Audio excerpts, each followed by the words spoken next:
Tayangan di Chandra Malik Televisional CMTV dapat dinikmati pula di Chandra Malik Broadcasting.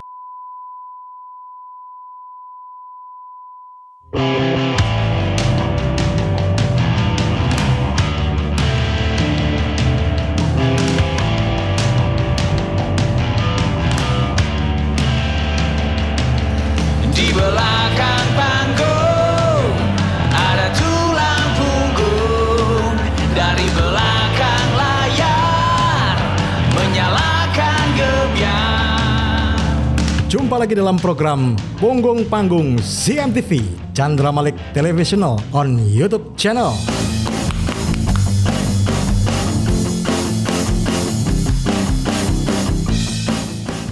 Selalu ada orang-orang di belakang panggung yang menjadi tulang punggung dari panggung itu sendiri. Dalam episode kali ini kita akan ngobrol dengan seseorang yang memang bukan di belakang panggung, tapi kita akan ajak ngobrol tentang dunia di belakang panggung. Karena pasti karirnya, kesuksesannya selalu dipengaruhi, didukung, dan juga mendapatkan kritik, saran, masukan, nasihat dari orang-orang belakang panggung. Seseorang yang sudah tidak asing lagi, Ipang Laswardi. Assalamualaikum. Waalaikumsalam warahmatullahi wabarakatuh. Gimana Mas Ipang? Gimana kabar? Alhamdulillah baik, Gus. Sibuk apa sekarang? Ya, seputar rumah, Gus. Aku denger-denger Mr. Rocker kita sekarang ini cocok tanam ini. Ya kalau cocok tanam sih karena emang ya kebetulan suka aja sih, Gus. Biasanya juga kalau habis pulang manggung gitu suka ngecek-ngecek tanaman. Ya ada di beberapa tempat yang kita suka bawa pulang gitu. Dari dulu berarti ya? Memang ya? Mulai kapan ya? Mungkin 5 tahunan kali ya. Oke, keasikan macam apa yang diperoleh dari hobi bertanam ini? Mulainya sih iseng ya. Yang menariknya ketika si tumbuhan itu, tanaman itu menghasilkan buah gitu. Nah itu kan kayak menikmati proses, Gus. Ya, ya. Kayak lagu nggak ada milih notnya, milih liriknya, dipublikasikan, ditunggu sampai orang mengerti, input balik feedbacknya. Nah, sebenarnya sih kayak gitu, Kak. Jadi lebih menangkap itunya. Dari mulai proses benih sampai kepada buahnya, Ya. jatuh pun kemudian benih lagi gitu ya? Iya. Siklus yang terus berputar ya berarti ya? Akhirnya jadi seperti itu. Walaupun tadinya niatnya sih nggak gitu, Gus. Jadinya waktu dulu aku pernah, jadi lagi makan jambu, Oke. jambu air. Ya, ya. Di dalamnya ada bijinya. Nah, aku makan tuh, ini kok enak ya jambunya ya? Aku taruh di pot, keluar pohon gitu loh. Nah itu sekarang di depan rumah umurnya sudah 14 tahun, dan seumuran aku. Woi, bisa menjadi penanda juga ya dari perjalanan hidup berarti ya? Iya, akhirnya jadi begitu. Sama kayak kita ngomong lagu kan, Gus. Betul, Lagu betul, juga, betul. waktu lagu ini ngetop tuh lagi era ini loh. Waktu itu dolar tuh harganya segini, tapi dari lagu ngomongnya. Tapi dalam memperlakukan hobi, itu juga pada akhirnya bisa menjadi prinsip hidup berikutnya ya. Bisa belajar juga dari situ ya. Alhamdulillah gitu, Gus. Alhamdulillah. Kadang-kadang ya sebenarnya sih kalau yang kita lakukannya ada positif vibe-nya, vibrasi positifnya, Betul. biasanya akhirnya tuh menyenangkan gitu loh, Gus. Iya, nih, ngobrol soal vibrasi positif nih. Iya. Aku yang paling nggak bisa ngelawan Ipang nih sebenarnya karismanya itu loh. Itu dari mana sebenarnya? Ya nggak tahu, Gus. Aku nggak ngerasa punya karisma. Oke. Ngawur. Nggak. Aku nggak ngerasa itu sama sekali, Gus. Karena di antara teman-teman kita lainnya yang setiap kali naik panggung mereka harus berdandan sedemikian rupa, ditacap sedemikian rupa. Seorang Ipang Laswardi ini bisa sesuka-sesukanya, seenaknya. Malah sepertinya nggak mandi sekali. Itu boleh sah gitu. Rambutnya acak-acakan, bajunya, dan tetap enak banget ya dilihat ya. Belum tentu kalau aku yang begitu enak dilihat. Ini sebenarnya apa sih yang terjadi? Awalnya seperti apa ceritanya itu? Karena aku udah ngerasa itu keren, Gus. Oh, ini berarti kuncinya ya. Enggak, sebenarnya kadang-kadang kan lebih kenyamanan ya, Gus ya. Kalau saya tuh selalu ngerasa gini, saya ngefans dengan si ini penyanyi luar negeri ini gitu, Ya, ini gitu. oke. Tapi saya sadar kalau saya ngikutin dia, saya nggak pantas. Belum tentu saya jadi seperti dia. Oke. Idealnya gimana ya? Ya idealnya ya saya orang dibikin cuma satu ya ini orang. Ini ternyata ya pendalaman filosofinya tinggi juga nih. Ketemu di jalan Gus. Asik. Berarti tentang bagaimana menjadi diri sendiri ya Mas Ipang ya? Ya pelan-pelan sih terus menggali ke arah situ. Oke. Jadi ya walaupun emang awal-awalnya ya pastilah ada musisi siapa gitu ya, karena aku seneng musik. Ya. Umpama John Lennon, Bob Oke. Marley, Bob Dylan gitu. Aku lihat, Oke. wah keren ngikutin gini. Ya sampai Paul gimana ya aku nggak bakal jadi Bob Marley. Betul. Aku ya nggak bakal jadi Bob Dylan. Betul. Ya udah Ya, jadi ya. Ipang aja lah. Iya. Luar dalamnya nggak akan pernah sama ya. Nggak akan sama. Nah, dan justru kita menjadi spesial ketika kita berhasil menemukan diri kita sendiri Mas Ipang. Ya alhamdulillah. Tapi kita ini kan nggak hidup sendiri. Ya. Terutama saat ini sudah berkeluarga, ada istri, ada anak-anak. Ya. Mereka kritik nggak nih? Protes nggak nih? Ngelihat penampilan bapaknya seperti ini tuh mereka nyaman atau pernah kritik? Kalau dari penampilan sih nyaman-nyaman aja. Justru aku di satu momen aku pernah bilang ke anakku, aku mau potong rambut. Oke, ya. Ribet ya, keramas, lama, butuh waktu, ngeringin lagi, segala macam, dan harus, ya gitu deh, nggak bisa simple dengan rambut gimbal. Tapi anakku bilang malah, nggak boleh. Itu bukan bapak. Iya, dari aku bayi, aku lihat bapak udah seperti ini. Oke. Ya sudah, aku maunya bapak kayak gini. Ya sudah, akhirnya ya sudah, aku tetap bertahan dengan posisi yang ditahan oleh anak-anakku. Oke. Artinya mereka bisa menikmati, nyaman, tidak ada persoalan, dan mereka justru mungkin bisa belajar tentang bagaimana menjadi diri mereka sendiri ya, Mas Ipang ya? Proses sih Gus, masih tetap ngejalanin proses. Mereka di dunia sekarang yang informasi nggak nyari, malah nyamper gitu loh. Ya, oke, betul. Mereka dikerubutin informasi dan kadang-kadang itu yang bikin jadi banyak. Tapi kalau si ini begini Pak, tapi kalau si ini begini Pak, itu yang terus kita coba dialogin sampai ketemu. Aku kadang-kadang sampai bilang juga, aku juga belum tahu, tapi kalau kita sama-sama nggak tahu, kita cari bareng. Mudah-mudahan kita sama-sama ketemu di tempat yang sama, dengan pemahaman yang sama gitu loh. Jadi kadang-kadang ada beberapa, kayak orang gimbal itu kan identik dengan misalkan Jamaika atau apa ya. Kita sama-sama cari ya, oh ternyata di Dieng ada loh. Betul ya. Memang tidak relate dengan musik. Kalau cuma kita ngomongin sekedar gimbalnya, ada loh ini, terus ada yang begini ya. Ya itu sih yang kita olah bareng sih. Ya, kita ini kan hidup dikelilingi pengaruh, bahkan bisa disebut dikepung oleh pengaruh. Ya, dalam kehidupan Ipang Lazuardi ini, seberapa besar pengaruh boleh masuk dalam hidupmu? Sebenarnya sih saya sangat terbuka. Saya ngobrol dengan siapa aja, termasuk kayak masukan tentang bentuk-bentuk lagu. Saya tuh paling pertama kali orang yang selalu saya bilang, nih saya punya lagu kayak gini, itu istri saya. Istri ya? Ya, kalau kamu denger ini gimana? Enak gak? Kadang-kadang kan ada lirik yang, ini kayaknya nanti berat sebelah. Ini kayaknya mau kamu menjudge satu orang yang kayaknya seakan-akan begini gitu ya. Ya kalau muatan yang kayak gitu kan saya harus pertimbangkan. Jangan-jangan nanti lagu ini ada unsur bikin sakit hati orang. Nah itu saya mendingan. Berarti orang belakang panggung yang paling penting dalam kehidupan Ipang Lazuardi sebagai pribadi, sebagai suami, sebagai kepala rumah tangga, dan sebagai public figure, artis, itu istri ya? Istri. Boleh diceritain lebih jauh tentang peran istri dalam kehidupan Mas Ipang? Kita kenalan di tahun 90-an di zaman kuliah. Oke. Kita sama-sama main musik bareng. Kita disatuin. Terus terjalinlah asmara. Asik. Asik ya. Penulis lirik banget lah pokoknya. Udah. Ya pacaran lah kita. Terus ada beberapa sudut pandangnya buat aku menarik gitu loh. Karena kita dialog. Kita ngebahas satu masalah dan dengan angle yang beda-beda ya, jangan sama ya. Karena kalau kita sama itu jadi bosen. Ya. Ya kadang-kadang kita butuh bedanya itu ya karena memang nanti ketemu yang lebih enak loh gitu loh. Supaya lebih tajam juga kan hasilnya kan. Perdebatan dibutuhkan di situ kan ya. Batu ketemu besi jadi tajam Gus. Betul ya. Karena diasah ya kan. Kadang-kadang aku gitu. Coba deh kita ngomongin versinya si ini. Misalkan aku ada di seberang sini, ngelihat ke sini. Ini gimana nih? Bedain pahlawan sama penjahat.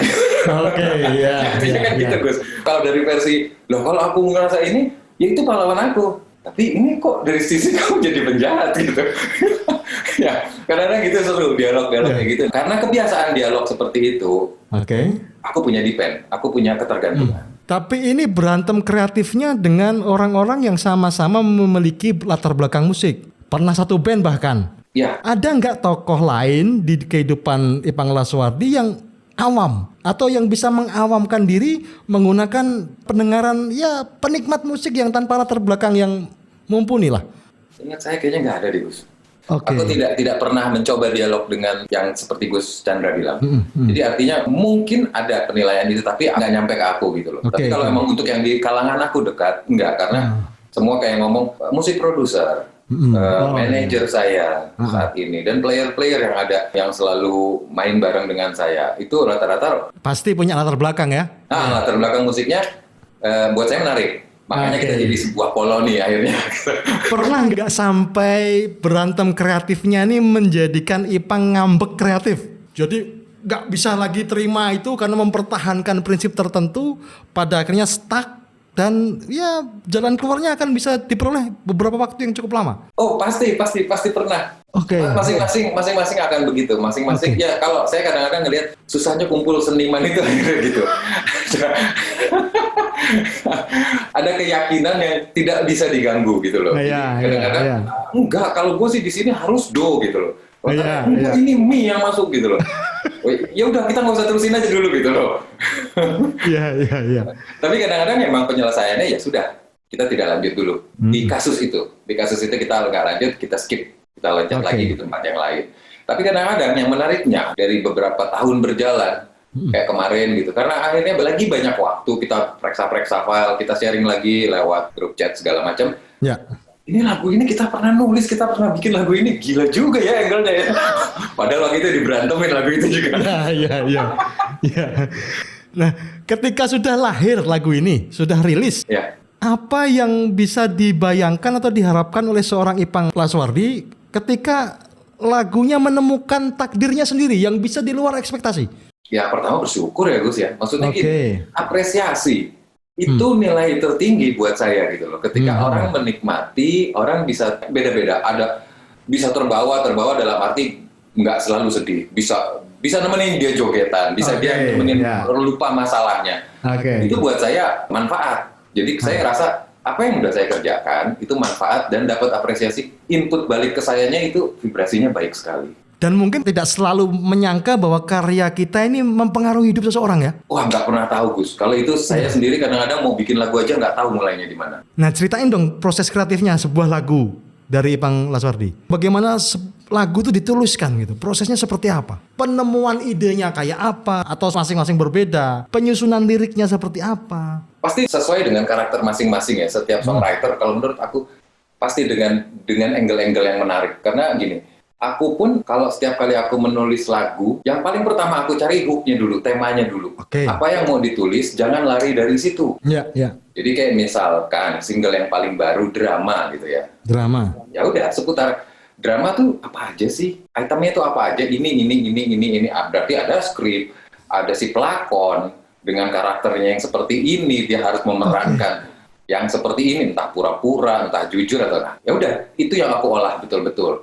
Tentunya di sini kalau ngomong lagu, aku selalu bicara ngomong dialog. Aku pengen punya lagu itu bisa menjadi bahasa, bisa jadi sebuah dialog, bukan monolog, bukan cuma aku. Oh, tapi iya. orang yang, ya orang ngerasa kayaknya, kok gue denger lagunya kayak lagi ngobrol. Itu aku berusaha banget untuk dapat di situ gitu loh. Iya. Artinya pemilihan bahasa, makanya aku selalu memilih bahasa yang apa ya, yang paling enak ya. Bahasa menurut saya sama semua, tapi kadang-kadang yang ngebedain itu intonasi dan notasinya. Intonasi. Ya, ada bahasa yang paling tepat banget dipakai notnya kayak gini untuk situasi seperti ini. Aku nguliknya justru di situ. Tentang menghidupkan kata gimana, Mas Ipang? Ya. Ketika ini menceritakan hal yang perlu penekanan tertentu, menghidupkannya bagaimana? Memberi emosi pada jiwa itu gimana? Kayak kita lagi ngomong gini, Gus. Oke. Gus Chandra barusan agak sedikit intimidasi ke saya. Oke. Gimana caranya? Nah, itu kan sebenarnya itu menghidupkan kata di situ ya? Tertentu. Iya. Berarti penyanyi juga pemain peran sesungguhnya ya? Kalau saya ngerasa kalau sebuah dialog untuk meyakinkan anak ke bapak, murid ke guru, istri ke suami, suami ke istri, kan nggak mungkin, itu ambilin dong gitu, kan nggak mungkin gitu Gus. Beda-beda ya? Beda-beda. Dan kita tahu ini kita mau membahasakan siapa, kita mau mengucapkan apa, dalam situasi yang seperti apa gitu loh. Di situ kekuatan ruh dari lagu di situ ya. Setuju kalau situnya. Nah, seru nih. Pernah nggak merasa gagal? Kok nggak masuk ya? Ini Sering. meniupkan ruhnya kok nggak masuk. Sering Gus. Itu tinggal pilihannya dua, notnya ganti atau liriknya ganti. Oh, iya. Lebih ngebelain yang mana? Notnya atau liriknya? Kalau menurut aku pribadi ya, lagu itu kekuatannya terutama di lirik. Ketika liriknya berhasil menyampaikan pesan, maka itu bisa melebihi not. Kalau menurut Ipang gimana? Betul, saya setuju itu. Tapi ada juga beberapa lagu yang menurut saya ketika liriknya baik, atau mungkin notasinya juga baik, tapi cara pengucapannya, Oke. apa itu?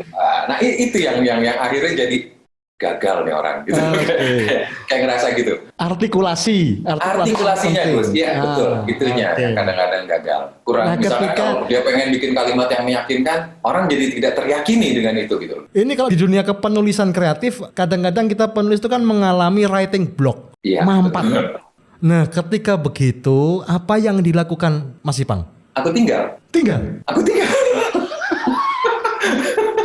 Ngapain aku maksain sesuatu yang lagi ngeblok? Oke. Terus ngapain itu? Pelampiasannya ngapain? Ditinggalin terus ngapain? Ya Shopping. ngapain aja pokoknya Oke. ngopi, entah akhirnya ngobrol sama siapa lah, ngalor ngidul, ngomong apa ya, kadang-kadang cari sesuatu yang angle-nya menarik, justru kadang-kadang bisa, kenapa ini yang tadi gue nggak bawa ke sini ya? Maksudnya Oke. digeser ke sini kayaknya masih masuk nih. Nah itu, kalau udah dapet gitu baru aku menyendiri lagi. Oke. Berarti kalau gitu kurang silaturahmi tuh Gus. Mesti ketemu dulu, kita ketemu siapa lagi gitu, misalkan ketemu Mas ini Mas nongkrong dulu Mas, ngopi Mas, ngobrol gitu. Iya. Ngaco, nyambung lagi ke sana. Aha momen bisa ditemukan di tempat lain ya ketika kita stuck ya. Iya, bisa di mana aja. Selain istri siapa nih sparring partnernya?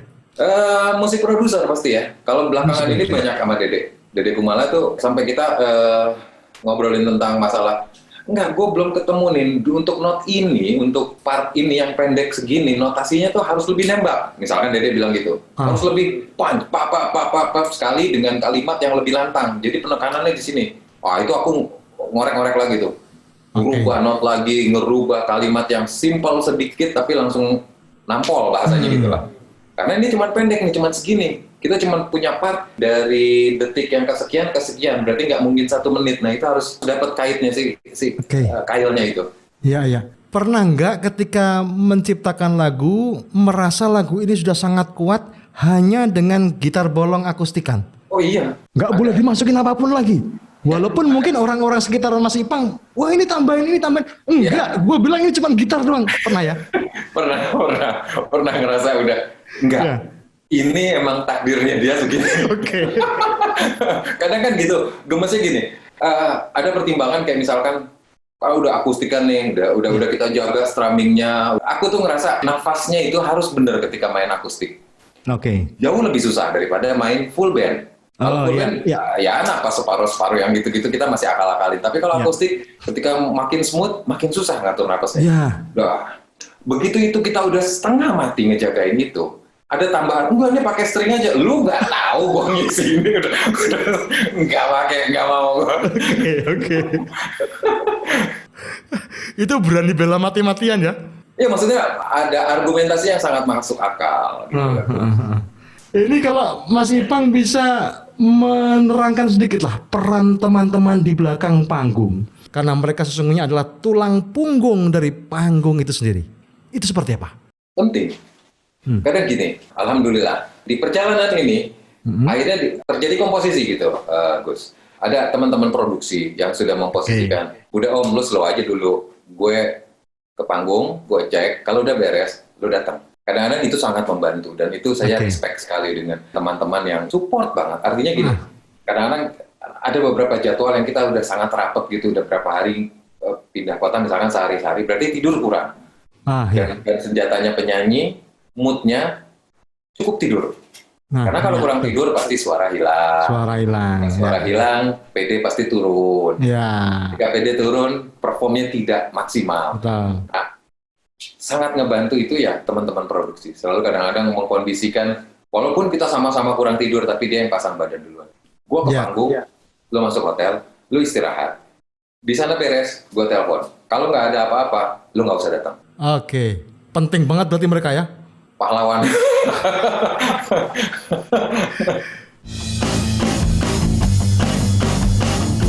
Halo, saya Edi Brokoli. Buat punggung panggung, semangat terus. Tidak pernah ada depan panggung jika tidak ada punggung panggung. Bagaimana mungkin depan panggung bisa sukses jika tidak ada punggung panggung?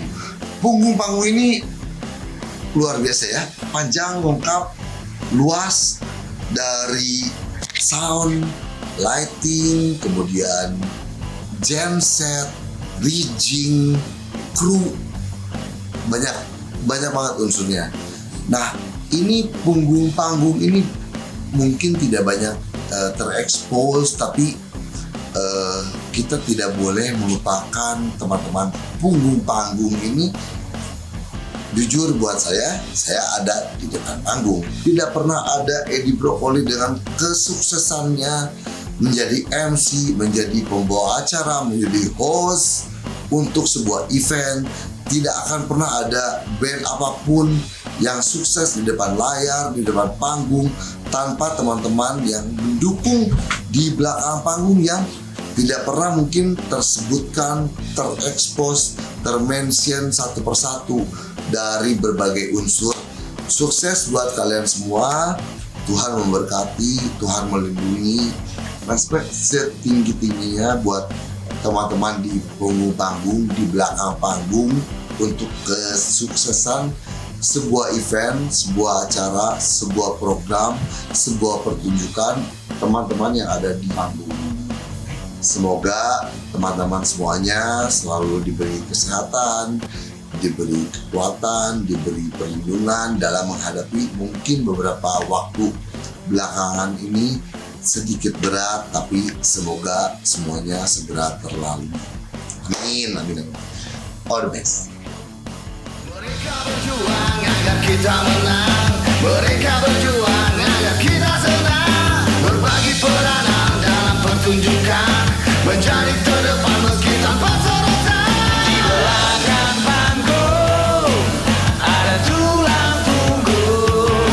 Dari belakang layar menyalakan gebiar.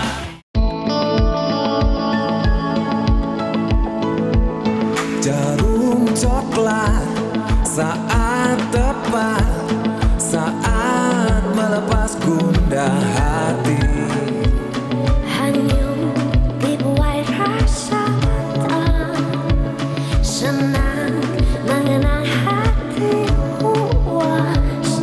Jarum, jarum coklat.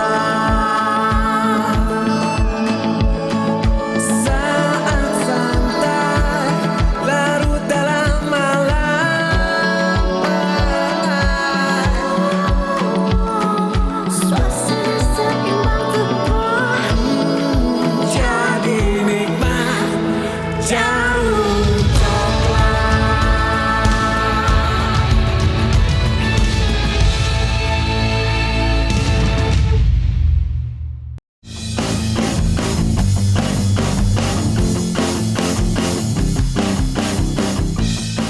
Di antara lagu-lagu Mas Ipang nih, mana yang menurut sampean ini gue banget? Mungkin bukan yang paling bagus ya, mungkin bukan yang paling laris ya, tapi yang ini gue banget. Itu yang mana? Agak susah loh Gus, aku memposisikan lagu itu. Jadi gini, kadang aku kan ngerasa aku lagu tuh gak tahu memposisikannya gimana. Jadi waktu ketika aku mau mulainya aku nggak tahu. Karena yang ada ya aku taunya gini, ada gitar, ada alat rekam, aku rekam sejadi-jadinya. Tapi kan aku nggak tahu itu mau dibawa kemana. Sampai ada potongan-potongan yang menarik, baru itu aku anggap itu sebuah lagu. Nah ini kan akhirnya aku ngerasa, loh karya ini kok sama kayak anak ya? Kan aku juga nggak pernah ngebayangin, ntar kok kalau anaknya ini yang lahir dari istri gue dalam perut ini, hidungnya mancung, pipinya agak tirus, terus kan nggak gitu Gus. Ini justru penting digarisbawahi bahwa karya ini juga anak-anak kita ya. Kalau aku ngerasa gitu, aku memposisikan itu seperti itu. Makanya ya sudah, biarin aja natural. Ya maksudnya natural dalam arti, ya ketika emang bentuknya gitu ya gitu. Tapi kalau masalah sayangnya, ya harus sama dong disayang semua. Iya. Enak mana antara solo dengan ngeband? Kalau dari sistem manggung sebenarnya enak porsi band Oke. di atas panggung. Ya. Kerja kita tidak capek. Kadang-kadang kalau gitaris lagi interlude melodi, aku bisa jongkok-jongkok di belakang mas.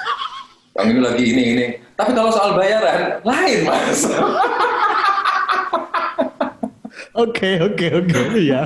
Ya artinya ada beberapa kondisi. Artinya gini, kalau kita ngomong masalah kreativitas, jauh lebih enak band karena kita patungan energi, patungan kreasi. Kita barengan bikin sesuatu yang dengan tanggung jawab yang barengan juga. Ya. Jadi lebih ringan semuanya. Nah ketika sendiri, poinnya tuh, aduh ini muka gue ya, ini bakal gue. Ada pertimbangan itu, ada kekhawatiran itu. Iya. Mungkin kan, mau gimana lo? Mau gini? Udah yuk berangkat yuk. Iya. Lebih gitu sih. Sekarang ketika sudah sampai di belakang panggung, Ya. kebiasaan Ipang Loswardi apa saja? Ngopi, ngerokok. Oke. Masih grogi nggak sih di atas panggung? Masih. Kalau itu masih, aku Selalu masih ya? ngerasain. Itu sihirnya panggung kali ya? Aku tuh bolak-balik ngintip dari backstage selalu. Selalu ya? Lagi gimana, band sebelumnya lagi main gitu, aku liatin, aduh ini band kok bagus banget ya, aku bisa nggak ya sebagus dia? Aduh nanti orang jangan-jangan abis nonton band ini nonton aku kecewa nih. Ya jadi banyak perang batin yang seperti itu. Walaupun udah belasan tahun bermusik? Tetap masih ada itu Gus. Oke. Aku nggak, ya naturalnya aku tetap ngerasain tangan dingin. Kadang-kadang sampai aku sama Dede atau sama ini suka ngomong, itu lagu yang pertama itu liriknya apa? Pertama apa liriknya? Aku kadang-kadang sampai blank gitu. Blank? Ya blank, jadi aku suka lupa. Karena udah saking khawatir. Makanya kadang-kadang istriku yang udah, udah slow aja lah, gini-gini, sini ngopi gitu ya. Maksudnya, udah nggak usah dipikirin. Semakin nggak dipikirin, semakin ngalir gitu loh maksudnya. Oke. Cuman aku kan kalau udah ngeliat gitu, ini ntar mesti gimana ya, masuknya gimana ya gitu. terlalu sok merekayasa akhirnya malah. Iya. Pernah paling terintimidasi di konser apa? Kapan? Di mana? Seingat aku ya, sebenarnya banyak mungkin Gus. Cuman yang paling berasa sampai saat ini, waktu aku harus menyanyikan sebuah lagu theme song Piala Citra di depan presiden. Itu dengan orkestra full. Orkestra main di atas, kita di panggung besar, hanya aku duet dengan penyanyi perempuan. Di intronya orkestra, sekian second, aku lupa liriknya. Aduh. Gus, itu di depan orang rapih semua. Iya. Di depan aku kan gitu kan. ini tertib sekali, dan aku juga jadi pressure itu ke aku, jadi kayak, Iya. duh, ini gimana ya cara nyanyi di depan orang rapi-rapi. Ya para pejabat negara rapi, ya memang acara rapi, dan aku kebetulan diminta untuk menyanyi itu. Dan alhamdulillahnya kayak cuil tak gitu, ingat sedikit, alhamdulillah ke belakang apal. Nyambung, oke. Nyambung. Itu mengerikan sekaligus. Nah biasanya cara mengatasinya gimana? Apakah di panggung disiapkan teks di bawah atau pakai? Saat itu nggak ada. Itu nggak ada. Emang saat itu aku menghafal. Aku hafalkan sekali lagu itu, dan kebetulan memang lagu theme song ya. Maksudnya aku harus menghargai, sangat menghargai, menaruh posisi lagu itu memang, wah ini lagu sakral, ini theme song dari sebuah kegiatan ini, aku harus betul-betul hafal. Ya, aku mau hafal setengah mati. Cuman mungkin karena tingkat groginya saat itu, aku belum pernah nyanyi dalam posisi.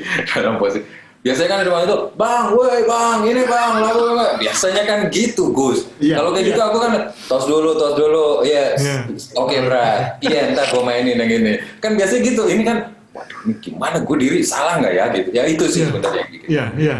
Nah biasanya secara umum menghilangkan grogi gimana? Stretching atau ngopi, udut atau gimana? Loncat atau gimana? Aku juga nggak tahu, Gus. Ya tetap stres. Tapi biasanya itu mengalun ketika aku sudah terbawa. Oke. Di musik itu kayak trans, kayak kebawa. Aku sendiri juga terbawa. Aku tuh nggak sadar kadang-kadang melakukan hal, ucapan, gerakan itu tidak pernah aku konsep. Tidak pernah, dan begitu pun di band. Jadi panggung bagi seorang Ipang Loswardi ini sakral sekali? Sakral. Ada kekuatan tertentu yang membuat Ipang bahkan merasa trans tadi ya? Iya. Sampai kadang-kadang aku ngeliat videonya gitu sampai yang, kayak gini banget sih kayak gitu. Tapi itu memang tidak aku rekayasa, aku tidak bikin skenario nanti gimana. Aku biarin aja mengalir. Aku ikutin, terus jadi ada satu vibrasi dengan semua yang ada di situ. bukan cuma ngomong penonton, tapi semua orang yang bekerja di situ merasakan. Nah itu yang kadang-kadang ngebawa, bisa lebih enjoy, bisa lebih menikmati semuanya alurnya. Tapi tentunya bisa dong ditemukan formulasinya atau rumus tertentunya sehingga kita bisa menyatu nih dengan penonton kita, dengan teman-teman pemain band kita, dengan orang-orang di belakang panggung sehingga energi itu dihimpun menjadi kekuatan luar biasa gitu. Apa ya Gus ya? Dialog mungkin ya. Dialog ya.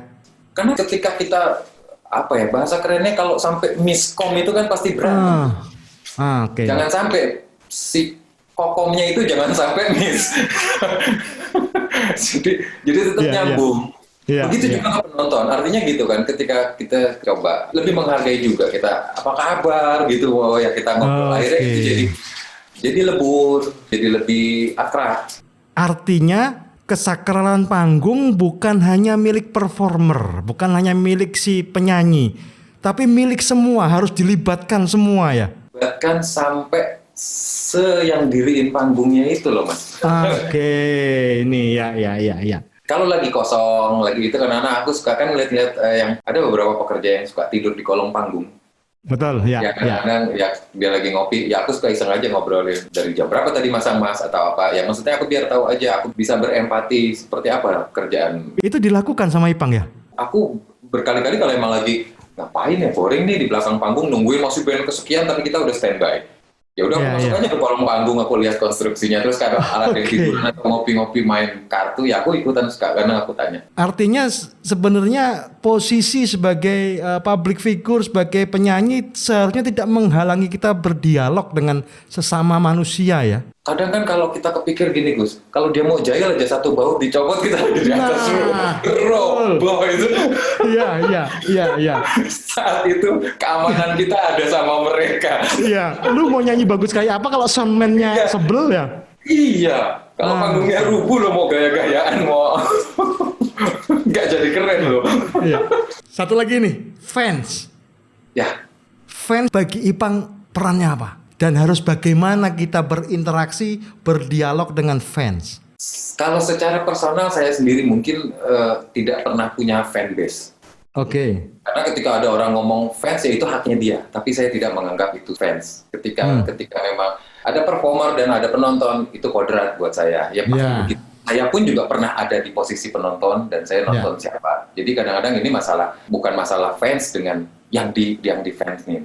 Tapi kalau saya selalu menganggap ini teman. Kadang-kadang kalau ada kesempatan, Bang, gue suka banget lagu yang ini. Iya nih waktu gue SMA gini. Berarti lo tahun ini gue lagi punya anak yang sebenarnya saya malah ngebuka dialog gitu, Gus. Iya. Seru ya. Kita bisa ngobrolin, kita bisa nyambung, kita bisa silaturahmi gara-gara lagu. Dan itu menarik buat saya. Artinya apa yang saya buat diapresiasikan dan jadi manfaat yang lebih bermanfaat lagi ya, itu jadi feedback. Jadi saya lebih banyak mengenal saudara-saudara saya di Indonesia. Ketika Ipang Laswardi bertumbuh, apakah ada yang hilang dari Ipang Laswardi sebelumnya? Yang hilang apa ya? Kalau kita ngomong dasarnya sekali, musik itu berawal dari sebuah hobi. Oke. Karena kalau jujur, secara akademis, saya sekolah biasa, sampai masuk mahasiswa seni rupa, dan saya pernah bekerja sebagai seorang ilustrator. Musik itu adalah sebagai hobi.